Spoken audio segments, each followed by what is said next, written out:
da nossa mensagem nessa manhã é esse que está no telão. Perdão, um bem necessário. E embora ele se encaixe até na série que nós estamos tendo à noite, ele não foi necessariamente escolhido com este foco, mas foi uma direção do Senhor ao meu coração e acabou que ele pode, de alguma maneira, se encaixar naquilo que nós temos visto nos nossos sermões da noite.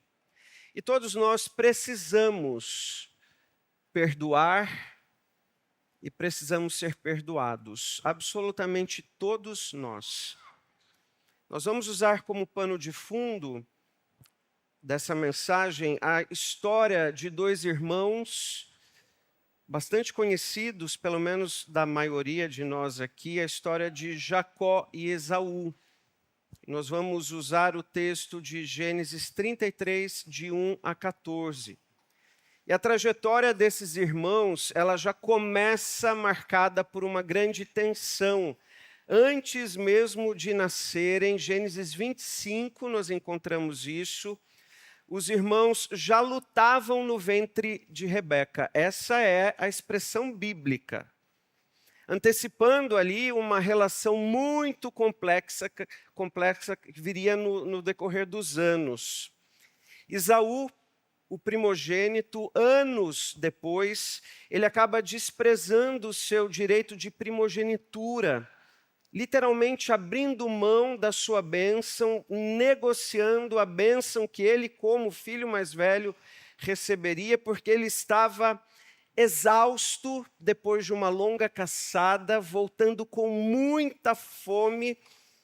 E ali, então, ele negocia e troca a sua bênção por um prato de lentilhas. Esse episódio, ele revela, de um lado, a impulsividade de Esaú e, de outro lado, a astúcia de Jacó. Pouco tempo depois, em Gênesis 27, a situação se agrava, porque aí nós temos a mãe Rebeca orientando a Jacó para enganar o pai dele, Isaque, que já estava idoso, cego, se passando por Esaú para tomar a bênção que seria destinada a ele. E pensem nessa cena. Jacó, ele usa uma roupa do seu irmão. O seu pai já estava cego, já não enxergava. Ele usa uma roupa do seu irmão, uma espécie ali de roupa com peles de cabritos. Ele cobre as suas mãos, o seu pescoço, porque Esaú era um homem peludo. E literalmente ele se passa por Esaú. Ele entrega para o seu pai um prato de comida que havia sido preparado antecipadamente por Rebeca. E o pai dele até questiona, mas como você volta com essa comida tão rápida? Como você preparou esse prato tão rápido? E ele diz o seguinte, Jacó mentindo para o seu pai. O Senhor teu Deus havia mandado a caça ao encontro dele. Olha a gravidade desse episódio. E a Escritura registra que a partir desse momento, quando Esaú chega para receber a bênção do seu pai, e o seu pai é assustado, mas eu acabei de abençoar, quem foi esse que eu abençoei? Esaú passa a odiar a Jacó, planejando matá-lo assim que Isaque morresse. E é o que o texto em Gênesis 27 vai nos dizer. Daquele momento em diante, Esaú passou a odiar Jacó, porque seu pai o havia abençoado. Começou a tramar, em breve meu pai morrerá, então matarei meu irmão Jacó. Quando Rebeca soube das intenções de Esaú, mandou chamar Jacó e lhe disse, ouça, Esaú se consola com planos para matar você. Portanto, preste atenção, meu filho, apronte-se e fuja para a casa de meu irmão Labão em Harã. E fique lá até que diminua a fúria de seu irmão. Esse é o cenário. Dentro de uma família dois irmãos gêmeos, nesse contexto já brigados, com o coração carregado ali de ódio e de amargura. Jacó está fugindo. Ele deixa para trás um irmão ferido, um pai enganado e uma família literalmente dividida. E no caminho da sua fuga, num episódio, ele dorme no chão e faz de uma pedra o seu travesseiro. Símbolo até perfeito para mostrar a dureza do seu coração, a dureza do seu interior. Mas é exatamente nesse pior momento, momento de fuga, que Deus começa a se revelar a ele de maneira tão clara. Há um episódio em que há uma escada que toca os céus. Jacó tem essa visão, mostrando que o Deus Santo desce até os pecadores quebrados. E Deus reafirma a sua aliança a Jacó. Ele reafirma a sua presença, eu estou contigo, a sua proteção, eu te guardarei, o seu futuro, eu te farei voltar. Jacó, aquele fugitivo, mentiroso, não buscou a Deus, foi Deus que buscou a Jacó. E esse é o início de um processo de transformação. Nos capítulos seguintes, de 29 a 31, Jacó vive sob o teto de Labão, o seu tio, que Rebeca tinha dito para ele ir para a casa dele, onde ali ele experimenta tanto disciplina quanto graça. E ele colhe exatamente o que ele havia plantado, porque ele também foi enganado pelo seu tio, passado para trás pelo seu tio, de alguma maneira também explorado. Mas também ele vê a graça do Senhor quando Deus faz prosperar o seu trabalho, quando Deus multiplica os seus rebanhos, quando Deus de alguma maneira o protege de injustiças. E ao final de um longo período de 20 anos, Deus ordena que Jacó retornasse à sua terra, garantindo novamente a sua presença. 20 anos ainda sem resolver o passado. Ele carregou durante todo aquele tempo um sentimento de medo, um sentimento de culpa por ter mentido para o seu pai, enganado o seu irmão.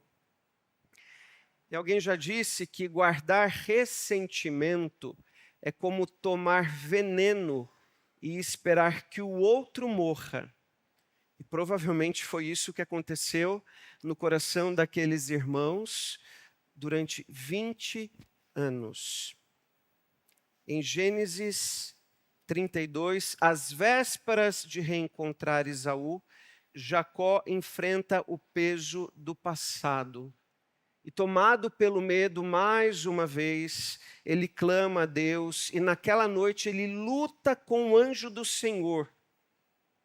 E ali Jacó é quebrantado, ferido, ele sai com uma de suas pernas machucada, mancando, para que ele se lembrasse sempre daquele momento de encontro com o Senhor e sai transformado.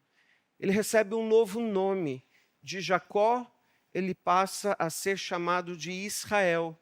Sinal de que a sua dignidade, identidade e o seu futuro agora são moldados pela graça de Deus e não mais pela astúcia humana. Lembre-se disso.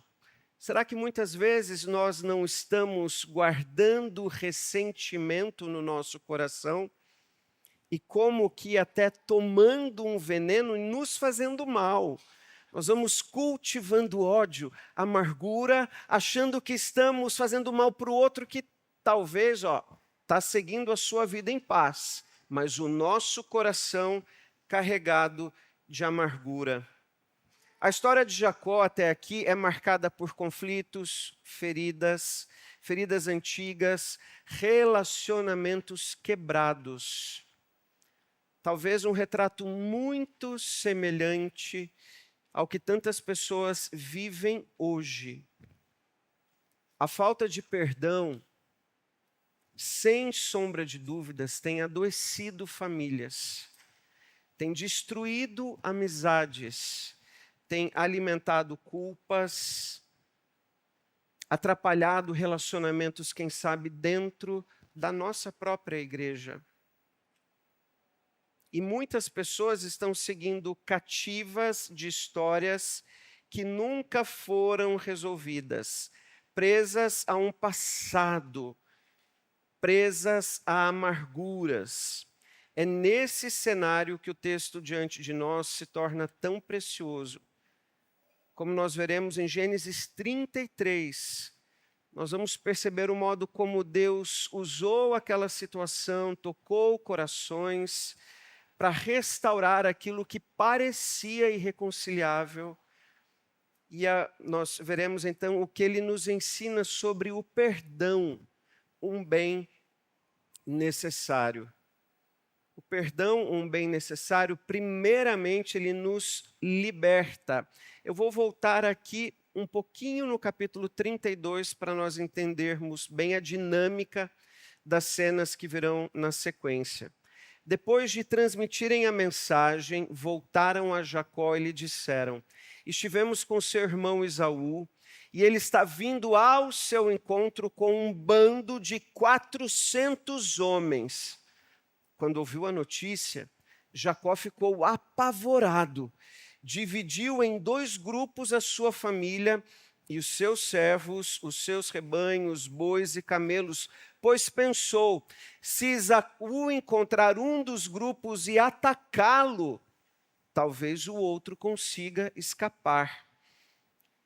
Esse era o pensamento, esse era o coração de Jacó. Ele recebe essa informação. Esaú vindo ao seu encontro com 400 homens. Ele então está dominado pelo medo. E na sequência, ele começa de alguma maneira tentar preparar o terreno para aquele encontro. Ele vai mandando presentes ao seu irmão. E a palavra do Senhor nos diz o seguinte: aplacarei a ira dele com presente. Talvez ele me aceite. Talvez ele me perdoe. É o retrato de um homem que, mesmo transformado por Deus, ainda carrega o peso do passado, o peso da culpa. O medo de Jacó não é apenas de Esaú.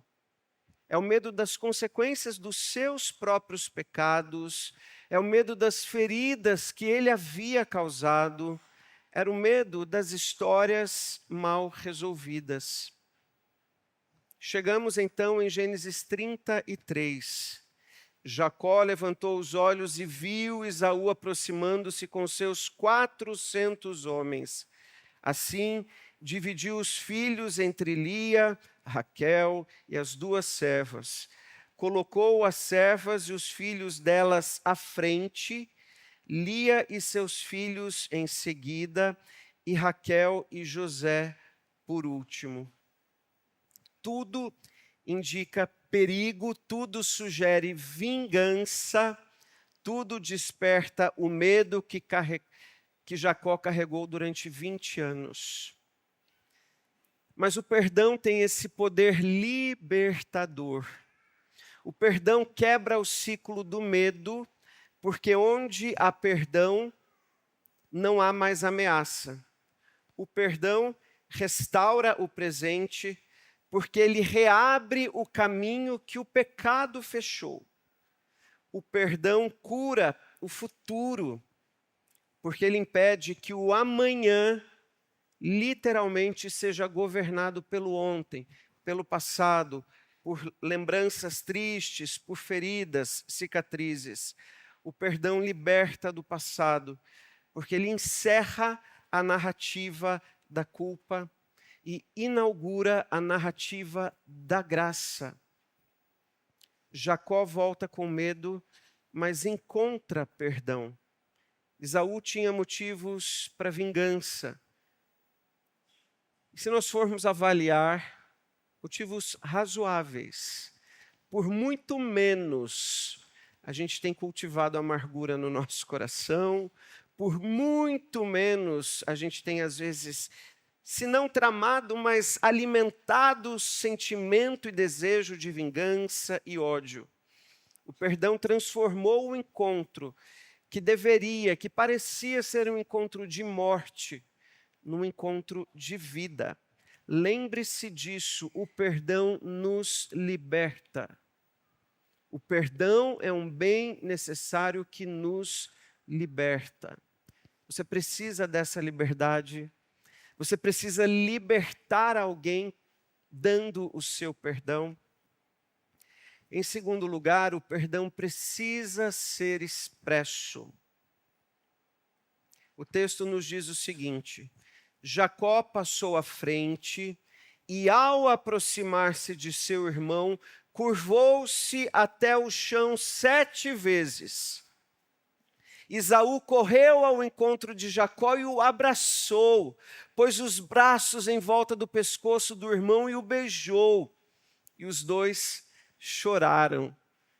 Pense nessa cena linda de quebrantar o nosso coração. E talvez você já tenha vivido isso, espero que sim. Espero que você já tenha se movido ao encontro de alguém para perdoar, para abraçar, para chorar junto, para recomeçar uma história. Esse reencontro é descrito como uma das cenas mais belas e inesperadas do Antigo Testamento. Depois de anos de distância, mágoas, anos de medo, Jacó, num primeiro momento, toma essa iniciativa de se curvar, de se abaixar 7 vezes. Ele não disse, ele não declarou verbalmente o seu perdão, mas esse gesto era suficiente para entender. Um gesto também que evidenciava humilhação diante de outra pessoa. Em contrapartida, Esaú corre ao encontro do seu irmão, o abraça, lança-se ao seu pescoço, beija, e os dois choraram. Cada um expressa o seu perdão de uma forma, e no final dessa cena, os dois estão quebrantados, chorando juntos, libertando o seu coração das lembranças do passado, das mágoas. O perdão não é apenas um sentimento, ele é um gesto, ele é uma escolha, ele é um movimento. E vejam, aqui nós não temos não temos nenhuma explicação. Esaú não esperou Jacó merecer, ele não pediu explicações, ele não exigiu compensações, ele não colocou nenhuma condição.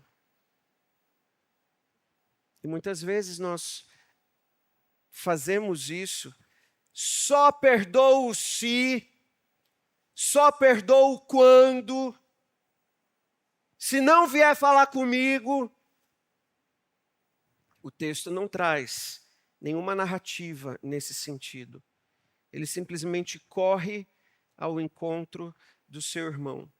O perdão, quando é verdadeiro, ele sempre se move em direção ao outro. E no Novo Testamento nós temos o ensino de Jesus: se o teu irmão pecar contra ti, vai você procurar. Não é se o seu irmão pecar contra ti, fica sentado esperando ele te chamar. Vai ao encontro dele. Tome a iniciativa. Não estou falando que é fácil. Ok? Não estou falando que é fácil.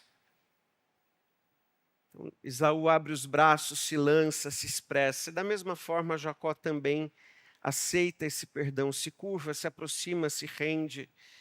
E o perdão só se completa quando ele é oferecido e recebido. Jacó precisava aceitar o abraço que ele temia não merecer e ele aceitou. E aqui uma observação. Sim, o cenário ideal é que o perdão deve sempre ser oferecido e sempre ser recebido. Uma via de mão dupla. Pode ser que em algum momento, em algum contexto, a gente não consiga, talvez, resolver alguma situação que possa ter ficado para trás, retomar alguma cena como essa, 20 anos depois, tanta coisa muda. E às vezes você pede perdão, mas a pessoa está fechada, não aceita, e você insiste, e você tenta. Deixa diante do Senhor. Coloque isso, quando não for possível humanamente resolver, deixe isso diante do Senhor. Quero trazer um outro texto, Hebreus capítulo 12. Cuidem uns dos outros para que nenhum de vocês deixe de experimentar a graça de Deus. Fiquem atentos para que não brote nenhuma raiz venenosa de amargura que cause perturbação, contaminando muitos. Nós precisamos tomar cuidado para que a graça de Deus esteja sempre presente, sempre enchendo a nossa mente e o nosso coração, e onde há espaço para a graça, não deve haver espaço para amargura. E nisso nós precisamos estar muito atentos, porque nós somos mestres em cultivar amargura. Nós somos mestres em cultivar e guardar ressentimentos. Nós somos mestres em ficar trazendo à memória lembranças, cenas, palavras, ofensas, situações que nos feriram. E nós vamos cultivando isso. E qual o ensino da palavra? Cuidado, porque isso vai brotar. Se você cultivar essa raiz de amargura no seu coração, uma hora isso brota, deixa de ser raiz. Eu penso que às vezes nós temos uma horta de amargura plantada, nós vamos regando as amarguras do nosso coração, ao invés de arrancar isso. Pensando nesse texto, nós nos lembramos de uma frase que costumeiramente nós falamos: nós precisamos arrancar o mal pela raiz, ao invés de cultivar isso no nosso coração. E se a gente não faz isso, uma hora essa amargura é extravasada. Você vai extravasar essa amargura até mesmo para quem não tem nada a ver com o seu problema. Você não vai conseguir cultivar e guardar só para você. Isso vai perturbar e vai contaminar outras pessoas. Para de cultivar amargura no coração, para de cultivar ressentimento. Coloque isso diante de Deus, resolva os seus problemas, peça perdão, aceite o perdão. Aqui nós temos um exemplo de que provavelmente Esaú tinha motivos para deixar essa raiz de amargura crescer, enganado, traído, desprezado pelo próprio irmão, 20 anos depois, tempo suficiente para que aquela amargura criasse raízes muito profundas. Mas quando nós lemos o texto em Gênesis 33, Esaú não vem com espada, não vem com vingança, não vem com ódio. Ele corre, abraça, ele chora, ele arranca essa raiz antes que ela o destruísse. Ele escolheu expressar perdão em vez de cultivar ressentimento. E o que poderia ter sido um encontro de morte se tornou um encontro de vida. E esse perdão expresso pelos irmãos, por Esaú especialmente, é a prova de que quando nós arrancamos a amargura, nós damos espaço para a graça florescer. E é exatamente isso que nós precisamos. Da graça florescendo no nosso coração. Lembre-se disso, o perdão, portanto, não é apenas um sentimento. É algo que nós fazemos. É uma decisão que toma forma em palavras, atitudes, gestos, aproximação. Ele se revela desta forma, ele se expressa dessa forma, rompendo o silêncio, restaurando o coração. É um movimento que imita o próprio Deus, que não esperou que nós merecêssemos perdão de forma alguma. Ele vem ao nosso encontro em Jesus, nos perdoando e nos salvando. Paulo aos Romanos vai dizer que a graça nos alcança quando nós ainda éramos pecadores, quando nós ainda éramos inimigos do Senhor. Nós precisamos olhar para aquilo que Deus em Cristo fez, expressando o seu perdão por cada um de nós. Em terceiro lugar, o perdão nos faz prosseguir em paz. E o texto nos diz: então Esaú disse: vamos andando, eu o acompanharei. Jacó, porém, respondeu: como meu senhor pode ver, algumas das crianças são bem pequenas, e os rebanhos também têm crias. Se os forçarmos demais, mesmo que por um dia, pode ser que os animais morram. Por favor, meu senhor, vá diante do seu servo. Seguiremos mais devagar, em um ritmo que os rebanhos e as crianças possam acompanhar. Depois do abraço, depois do choro, do reencontro, vem o caminho. O perdão não termina no encontro. Ele inaugura uma nova jornada. Uma nova jornada para que os dois pudessem, para que nós possamos prosseguir em paz. É essa jornada que nós precisamos seguir. Esaú convida Jacó para seguir com ele. E eles caminham juntos por um tempo, sem medo, sem tensão, sem mais aquele peso do passado. A presença de Esaú já não era mais uma ameaça, ela é companhia. O irmão que, num certo sentido e durante um tempo, representava perigo, agora representava paz. Mas em determinado momento, e o texto vai nos dizer isso, os seus caminhos se separam. Isso é importante.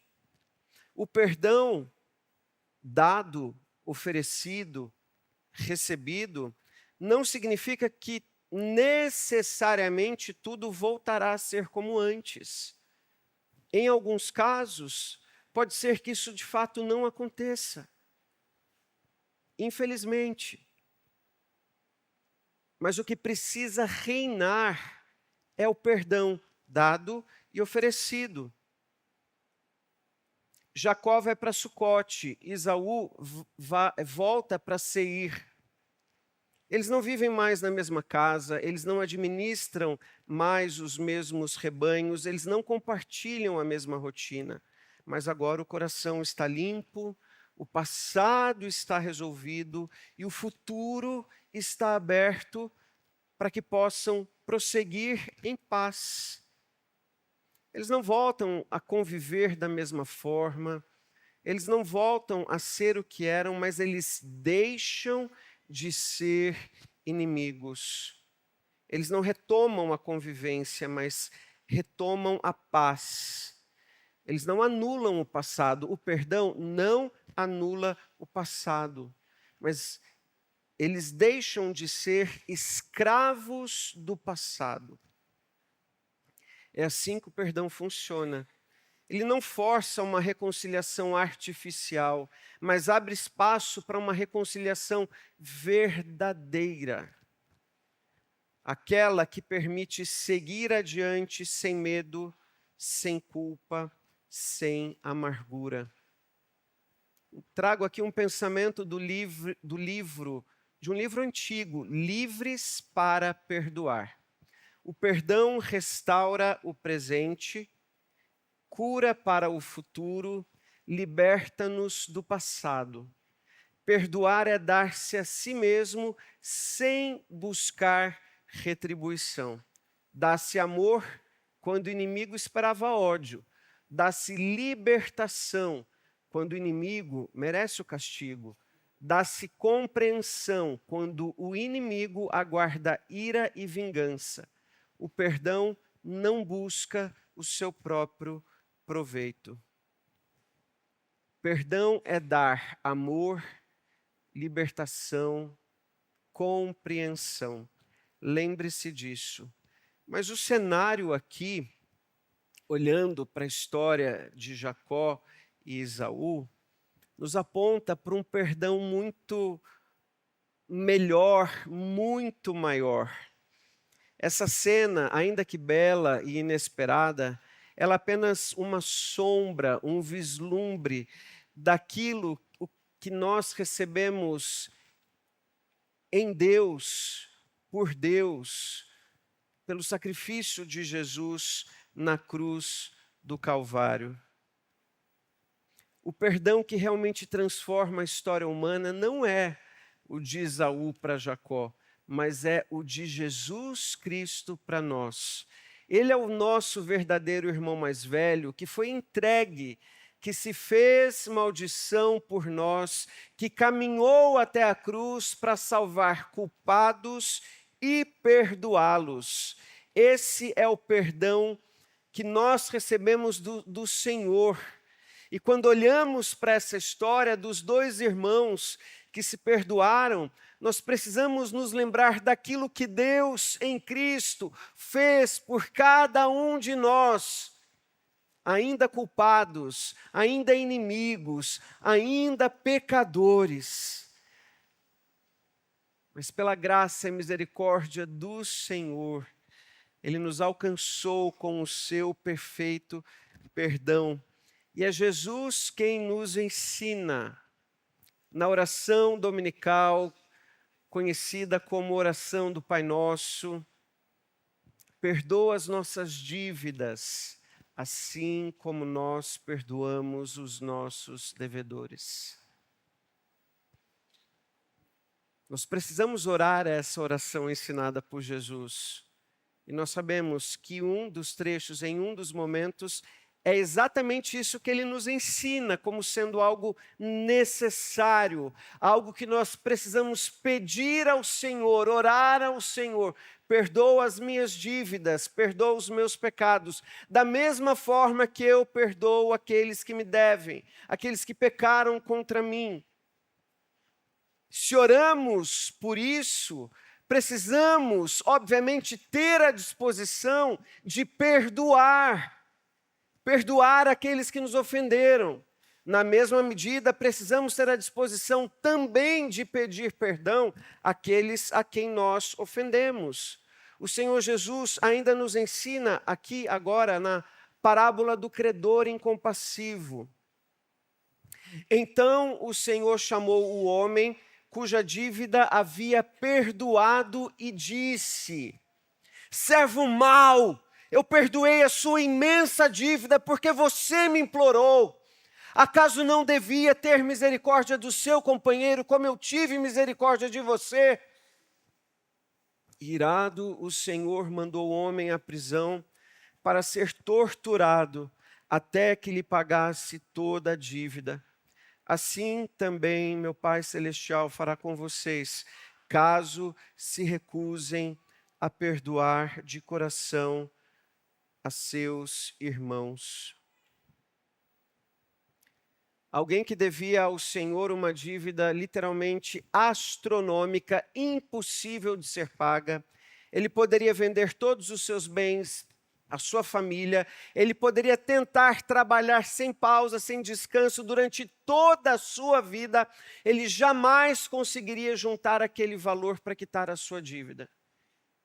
E ele implora, ele nem pede perdão, no momento ele implora por tempo, eu vou tentar. E o Senhor o perdoa, o Senhor anula aquela dívida, o liberta para que ele prosseguisse em paz. E saindo dali, ele encontra alguém que lhe devia tão pouco, que com um pouco de esforço, um pouco de tempo, muito trabalho, ele conseguiria sim, naquele caso, juntar o valor devido e pagar a sua dívida. Ao invés de agir com graça e misericórdia, da mesma forma com que ele havia sido abençoado, ele resolve mandar prender o seu conservo. E aí essa notícia chega a esse senhor, e é exatamente o texto que nós temos aqui. E o que o texto está nos ensinando é que nós precisamos olhar para o nosso coração e sempre nos relembrarmos da nossa dívida eterna diante de Deus, dos nossos pecados que nos separavam do Senhor, e que nenhum homem seria capaz, nós somos totalmente incapazes de, pelo nosso próprio esforço, nos aproximarmos do Senhor, conseguirmos conquistar o seu perdão, a sua graça e a sua misericórdia. Jamais pagar a nossa dívida. E ao contrário, o que nós recebemos é graça, é misericórdia, é perdão. Da mesma forma, precisamos perdoar, como Deus em Cristo nos perdoou. Lembre-se disso. A cruz é o padrão, a medida e a motivação do perdão cristão. E você pode, de repente, falar: ah, pastor, mas você não sabe o que fizeram comigo. Minha história é muito triste. Você não sabe também o que já fizeram comigo. Quantas mentiras, quantas traições, rejeição por parte de quem na época precisaria me proteger. E durante um tempo cultivei raízes de amargura. E durante um tempo, coração fechado. Até que nós fomos ensinados pelo Senhor, tocados pelo Senhor. E houve então um movimento de perdão, de libertação, para que eu pudesse prosseguir em paz. Augustus Nicodemos, reverendo Augustus, diz o seguinte: perdoar, preste atenção, perdoar não significa que o mal foi pequeno. Não significa fingir que não doeu. Não significa remover as consequências do pecado. Perdoar é abrir mão da vingança pessoal, é entregar a causa ao justo juízo de Deus, não porque a dor foi pequena, mas porque Deus continua sendo justo. E lembre-se disso, Tiago vai nos ensinar: a ira do homem não produz a justiça de Deus. E a nossa ira é tão parcial, a nossa ira é tão desproporcional. Existem causas, sim, que devem ser deixadas diante do Senhor. E lembre-se, perdoar mas não foi pequeno, foi algo tão grande, tão sério, tão grave, me machucou tanto. Sim, ainda assim perdoe. Ainda assim perdoe. Ainda assim abra mão da amargura, abra mão de algum desejo de vingança. Deixe as suas causas diante do Senhor, o reto e justo juiz. E lembre-se disso. Jesus Cristo, o nosso perfeito irmão mais velho, veio ao nosso encontro, nos abraçou na cruz, nos acolheu e perdoou os nossos pecados. A reconciliação de Jacó e Esaú é o pano de fundo, mas a cruz é o palco principal. O perdão daqueles irmãos é sombra. O perdão de Cristo é realidade. É desse perdão perfeito e merecido, transformador, que nasce todo o perdão que nós precisamos, necessitamos oferecer e receber. Ele nos libertou, Jesus nos libertou da culpa e do pecado. Ele expressou o seu perdão de forma perfeita na cruz, quando teve o seu corpo partido e o seu sangue derramado. E ele, por causa do perdão que nós recebemos de Jesus, nós podemos prosseguir em paz. E algumas perguntas para reflexão. Pense nisso. Quem você precisa perdoar? Talvez sua esposa, seu marido, seu filho, seus pais, seu irmão de caminhada aqui da igreja. Quem você precisa perdoar? Por outro lado, a quem você precisa pedir perdão? Quebre o seu orgulho. Quebre o seu orgulho. Se reconcilie hoje, se for possível. Peça perdão, abraça, chora, reconcilia. O que Deus precisa tratar em você. Deus tratou o coração dos irmãos, especialmente o coração de Jacó, durante muito tempo. O que Deus precisa tratar em você, no seu coração, para que você ofereça perdão, para que você perdoe, para que você peça perdão. E a pergunta principal que todos nós precisamos responder: você já recebeu o perdão de Jesus? Você já confessou os seus pecados a Cristo? Você já entregou a sua vida a Ele? Você já entendeu o que Deus em Cristo fez por você na cruz do Calvário? Quem sabe hoje é a oportunidade para que você receba este perdão maravilhoso, perfeito, abençoador de Jesus Cristo. E lembre-se, amor e perdão caminham juntos. Amor e perdão se encontram na cruz. O que recebemos de Cristo é o que precisamos oferecer e compartilhar. Não é fácil, eu reconheço, não é fácil. Às vezes não é rápido, não é barato, pode ser que te custe alguma coisa, mas é necessário. Aquilo que recebemos precisa ser compartilhado. Nós somos fracos, nós somos pequenos, pecadores, totalmente dependentes do Senhor. Vamos juntos clamar ao Senhor para que Ele nos abençoe com o seu perdão e com a sua graça, e desta forma, para que a gente compartilhe isso também.